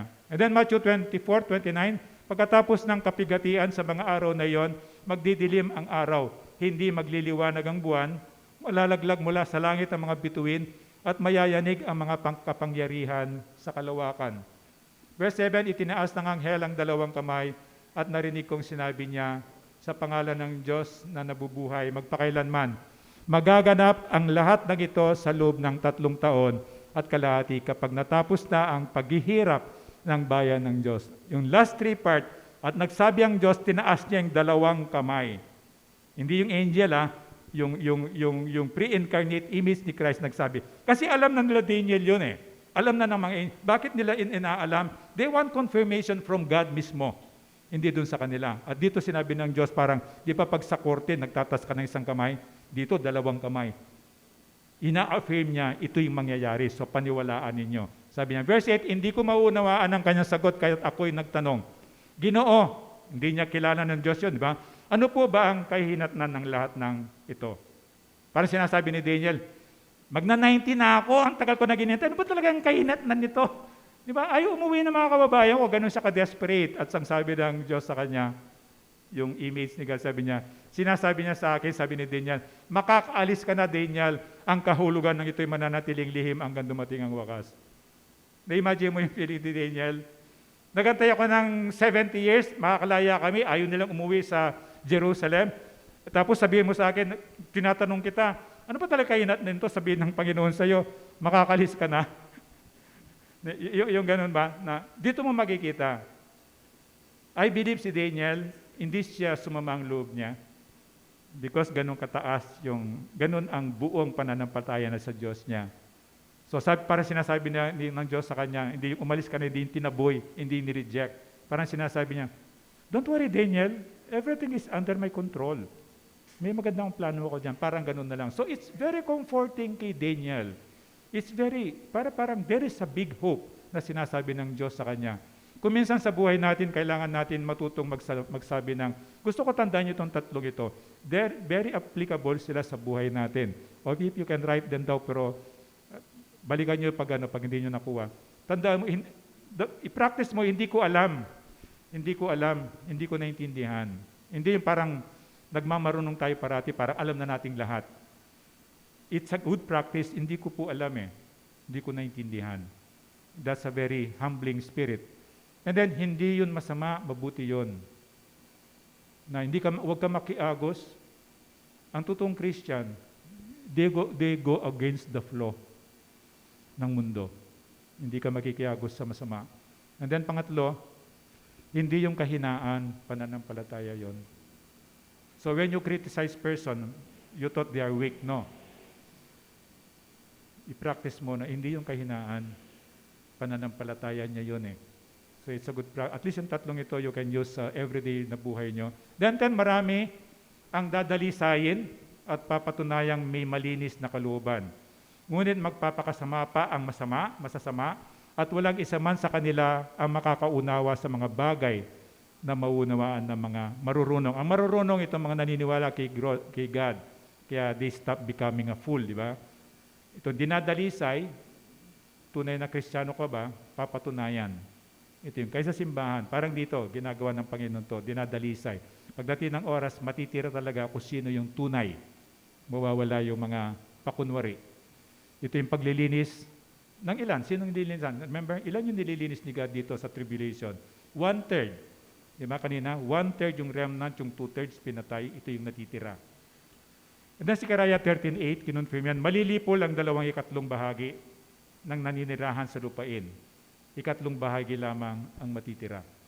The same, hanggang yung ginagawa ng Diyos yan. And then kapag natira ka, dadanas ka ng pagdadalisay parang ginto, sabi ng Diyos. Mahirap yon. Yung nire-refine ka, tinatanggal yung mga hindi maganda sa iyo. And then Matthew 11:25, nang panahong yon, sinabi ni Jesus, Ama, Panginoon, ng langit at lupa, salamat sa iyo sapagkat inilihim mo ang mga bagay na ito sa marurunong at matatalino at inihayag mo naman sa mga may kalooban tulad ng sa bata. Bakit sa bata? Remember yung kwento sa Bible, magugulo yung mga bata and then pinapaalis ng mga apostles, istorbo kayo kay Jesus. Sabi ng Diyos, ayaw mong lumapit sa akin yung mga bata. Bakit? Because the kingdom of God belongs to them. Ano ibig niya sabihin? Yung bata, konti pa lang yung alam niya. So nagdidepende siya sa Diyos niya. Tayo masyadong tayong maraming alam eh. Kaya kung minsan may sinasabi lang si pastor sa'yo, sinabi mo na lahat ng alam mo. Di ba? So yung ganun, ang dami nating alam, and then itong alam nating ito, kung minsan, hindi na natin napapansin, tayo na yung na-elevate, tayo na yung nag-glorify. So yung bata, yun ang tulad niya na wala siyang alam. O kung meron man siyang alam, na marami kang alam ngayon, do not use them to protect yourself, to elevate yourself. Use them for the glory of God. Ito yon, kung marami kang alam. Pero kung ginagamit po itong alam mo para sa self-preservation mo, self-elevation mo, for your glory, sabi ng God, you do not belong to His kingdom. And then 11, lilipas ang 1,290 araw mula sa panahon ng papatigilin ang araw-araw na paghahandog at ilalagay ang kasuklam-suklam. I-defile na yung temple. Ano yung 1,290 na araw, di ba? This is supposed to be 3.5 days, di ba? 3.5 years pala. 3.5 years. Pag dinivide mo yan. Ang calendar ng Jew is 30. Wala silang 31, wala silang 29 ng February or 28 ng February. So, tingnan mo, 260 dapat yung 3.5 years. Pero bakit dito sinabi niya 1,290? Merong 30 days na sobra. Pag-additional na paglilinis. Remember, ito na yung mga natira. Yung mga naniniwala kay Jesus, pinatay kasi ayaw magpatatak ng 666, ayaw sumamba doon sa Diyos-Diyosan nila. Mga pinatay na ito eh. So ito mga natirang ito, nire-refine, nililinis pa rin ng Diyos. Kasi kasunod nito, millennial kingdom. So, deserve ba silang pumasok sa millennial kingdom without tasting death? Ito na yon, 30 days na additional. And then 12, sabi niya, mapapalad ang mananatiling tapat hanggang sa matapos ang 1,335 days na naman siya. Di ba may nag-survive doon sa 1,290, di ba? Kasi na-refine sila. Hindi pa tapos. Dito, kung gusto mong maraming reward, lalampas ka pa rito. Parang, di ba, holy to holy, parang ganon. Glory to glory, ang sinasabi ng Diyos. Dito, lalampas pa, para sa blessing na lang to. Salvation nandun na, pero para sa blessing na. And then 13 sabi niya, Daniel, magiging tapat ka nawa hanggang sa wakas. Mamamatay ka, ngunit muling bubuhayin sa huling araw. upang tanggapin ang iyong gantimpala. So ito na yung parang benediction ng Diyos sa kanila. So sabi niya, sabi niya, mamuhay kang responsable, huwag kang matakot sa kamatayan, bubuhayin ka uli. So tayo, i-apply nyo yan. Una, maging responsable ka. Be a good Christian. Hindi lang basta Christian. Hindi ka makontento sa pagiging Christian mo ngayon, mag-excel ka. And then, maging responsible ka as a Christian. And then, huwag kang matakot kasi kahit na wala kang sakit, may expire ka pa rin. Ano yan? Meron talagang expiration ng buhay ng tao. Pero huwag kang mag-alala, darating araw, bubuhayin ka. Ang alamin mo ngayon, pag binuhay ka, saan ka pupunta? Sa langit ba o sa impyerno ba? Ito yung titingnan mo. Bubuhayin ka, dalawang reason. Para magdusa sa impyerno o para mag-enjoy doon sa langit. At ikaw ay gagantimpalaan. Ito yung Panginoon. Remember, ang gantimpala natin yung mga crown sa heaven. Dito sinabi nila, nagniningning, parang nagniningning na crown. Lalo na yung crown na inakay mo yung tao para maging matuwid sila o inakay mo yung tao para maligtas sila. And then sabi ng Colossians 1:12, lagi kayong magpasalamat sa Ama sapagkat minarapat niyang makabahagi kayo sa mga pangako ng Diyos para sa mga hinirang na nasa liwanag. So parati mong alalahanin yung joy of your salvation. Naligtas ka, it's not inanap mo ang Diyos. Ang Diyos ang naghanap sa iyo. Huwag mong sabihin na nung ano na ako, naisip-isip ko kailangan ko. No. Gawa lahat ng Diyos yon. Alam niya yung time na kailangan open ka na ready ka na. Si God ang maghahanap sa iyo. Wala tayong pansariling kakayahan para hanapin natin ang Diyos because by nature, we are sinful. Kaya magkaroon tayo ng confidence na it is only because of God. Kapag inalagaan natin yun, yung puso natin magiging ganun yung humble. So pagtatapos natin, yun na nga sinabi ng Diyos, there will come a time, maging responsible tayo ngayon, kahit sa panahon ng COVID, ano man yung sitwasyon mo, huwag kang mag-alala, God is giving us some hope. And then, mamamatay tayo sa iba-ibang pamamaraan, lahat tayo may expire, pero pangako ng Diyos, bubuhayin tayo muli. Pero dapat ngayon pa lang, alam mo na, pag binuhay ka muli, saan ka dadalhin? Sa impyerno ma o sa langit? Salvation is today. Kung ikaw ngayon nakikinig ngayon sa recording man o sa live streaming, wala ka pa nung gift ng Diyos na yun. Kaibigan, gawin mo na ngayon. Kahit hindi mo kailangan maintindihan lahat. Ang kailangan mo na maintindihan na alam mo may kasalanan ka, alam mo hindi mo kayang bayaran yon, naririnig mo si Jesus, binayaran niya lahat. Gamitin mo yung kahit na malit na pananampalatayang yon at isusulat ng Diyos ang pangalan mo sa libro ng buhay na walang pwede magbura nun. At pagdating ng araw, makikita mo yung sinasabi niya, isa-separate ka na doon sa mga hindi naniwala. Alat lang naniwala sa Kanya ay bibiyaan, gagantimpalaan. Pero yung mga nag-reject, hindi naniwala sa Kanya, kahit na nagsisimba ka pa, nagbabasa ka pa ng Bible, kung wala yung decision na yon, na tinitingnan ng Diyos, hindi yung panlabas mo. Hindi niya tinitingnan kung nandito ka, kung nakikinig ka ng live streaming, o nagbabasa ka ng Bible. Pag tinignan niya yung puso mo, wala kang tunay na pananampalataya, doon ka niya hatulan. At ikaw lang ang nakakaalam doon at ang Diyos lang ang nakakaalam doon. Kaya sana bago matapos ang araw na ito yung, bago ka matulog mamaya, siguraduhin mo yung decision na yon. At makikita mo yung mga pangako ng Diyos na kahit konti lang yung nakita natin dito, higit pa ron gagawin ng Panginoon. At ngayon, bago tayo manalangin, wala pa tayong, it's supposed to be Communion Sunday, first Sunday of the month, pero dahil sa safety protocols ng tama naman ng gobyerno natin, hindi tayo pwedeng gumamit ng mga cups sa kayong pagkain na naka-expose. But anyway, ang pinaka-importance ng communion, rather, yung remembering, ang utos ng Diyos, alalahanin mo yung ginawa niyang pagbabayad sa kasalanan mo. So, bago ako manalangin, in prayer siguro, sabi siya sa atin mo yung puso mo, baka may mga kasalanan dyan, mga pagmamalaki, merong mga pagmamataas, pagmamarunong na parang sa pag-alala ng communion ay ilatag natin sa Panginoon ito sa panalangin na patawarin niya tayo sa mga, kahit na Kristiyano na tayo, kuminsan nandun pa rin yung mga attitudes natin na nakadepende tayo sa mga resources na pinagkatiwala ng Diyos sa atin. Okay lang yon na binigyan kanya ng marami kasi alam niya mas kaya mong hawakan yon. Pero sabi ng Diyos, gagamitin mo rin yon para sa Kanya, para sa ikapupuri niya. Minsan yung ugali rin natin, sa pag-alala natin ng pagbabayad ng kasalanan natin, dapat makita niya na meron na tayong pagbabago, hindi na tayo masyado makasarili, nababawasan yung pagmamataas natin, yung pagmamarunong. Ama, nandito po kami, bilang pagsunod po kahit wala po yung mga symbolism katulad ng tinapay at saka juice. Inaalala po namin, O Diyos, yung utos mo sa amin na parati po naming alalahanin kung paano mo, Panginoong Yesus, binayaran yung mga kasalanan po namin na hindi po namin kayang bayaran.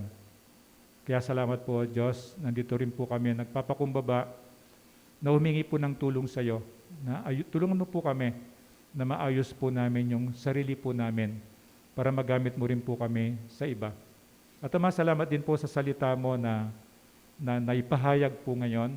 Dito po nga po, O Diyos. I-bless mo po ito sa bawat isa po sa amin. Pati na po yung mga nakikinig ngayon sa live streaming. Pati na po yung makikinig o manunood po do sa recorded video, maring mamaya yung mga kaibigan po namin sa ibang bansa bukas po. Yung abutin mo nga po kami ng kapangyarihan ng salita mo. Bawat isa po sa amin, wala ka pong lalampasan. At Ama, salamat din po sa pagkakataon na may balik po namin sa iyo yung portion po ng blessing mo sa pamamagitan po ng tithes and offering po namin. Katulad ng pangako mo, O Diyos, masamba ka namin sa pagbibigay ng handog namin, pero pangako mo po na i-bless mo po yung naghandog. Katulad ng sabi mo, siksik, liglig, umaapaw, wala mapaglagyan, at tanggapin mo nga po, O Diyos, ang pag-worship po namin sa pamagitan ng mga handog po namin. At tulungan mo po kami as a church, maging mabuting katiwala po sa lahat ng resources po na pinagkatiwala mo po sa amin. Ito po yung dalangin ko, ito po yung dalangin namin sa pangalan ni Kristo. Amen.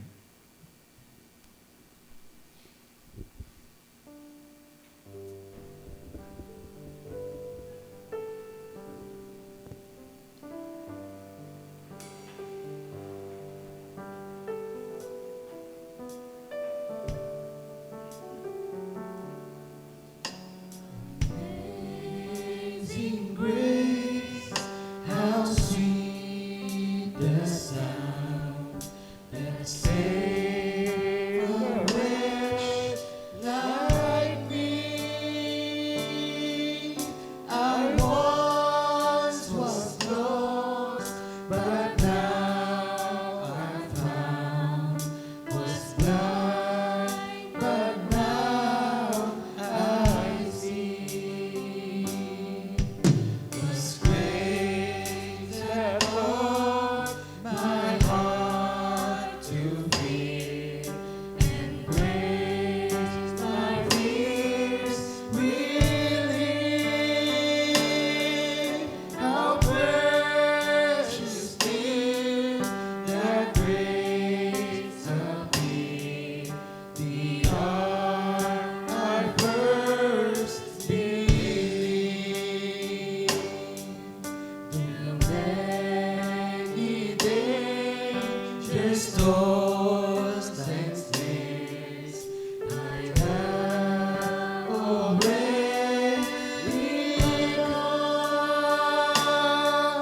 This grace that brought me Savior's heart, and grace will lead me home.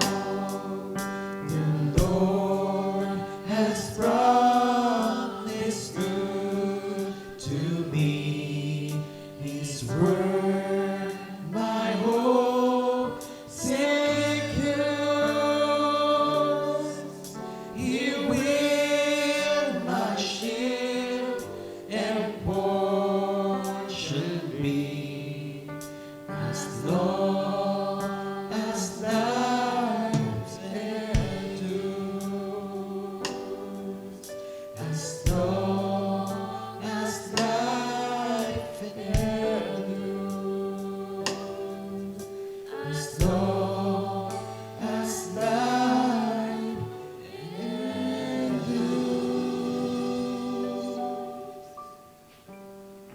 Baka meron kang na-invite kahit sa bahay, saan man kayo nag-worship ngayon, na first timer, bakit di natin sila kantahan?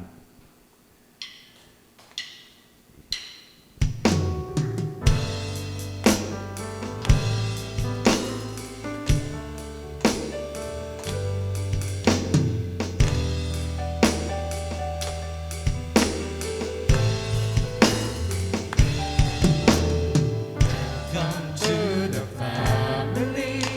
We're glad that you have come to share your life with us. As we grow in love and may we always speak to you what God would have us be. A family always there to be strong and to lean on.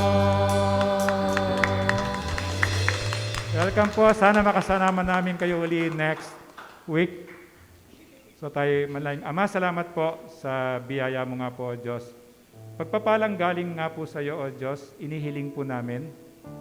At pagpapalang pinagkatiwala mo po, O Diyos, ay binabahagi ko po sa lahat ng mga kasama ko, hindi lang po dito sa center, yung pong sumusubaybay o sumasabay ngayon sa live streaming, o pati na po yung mga later, Panginoon, na mag-worship, makikinig, manunood po sa YouTube version, Panginoon. Wala ka pong lalampasan, pasobran mo po, O Diyos, yung biyaya mo para may share po namin sa iba. Bigyan mo po kami ng pagkakataon, O Diyos, at dalangin po namin the soonest time possible. Alam po namin may plano ka na. Bubuksan mo po ang iyong simbahan. Salamat po, Diyos, sa paghahanda mo po sa amin na ready na po kami. Ito po yung dalangin ko, ito po yung dalangin namin sa pangalan ni Kristo. Amen.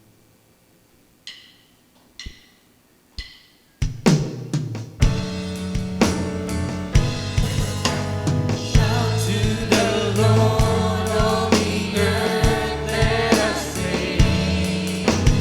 Power and majesty, praise to the King. Mountains bow down and the seas will roar at the sound of your name. I sing for joy at the words of your hand.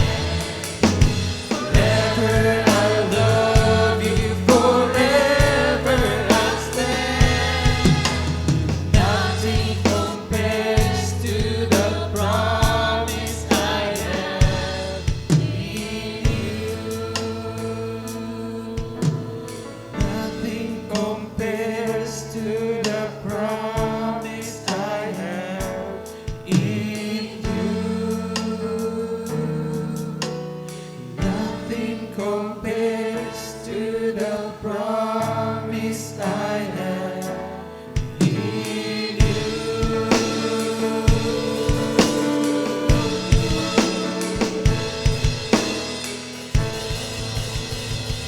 Thank you po. God bless you. Upo muna po kayo.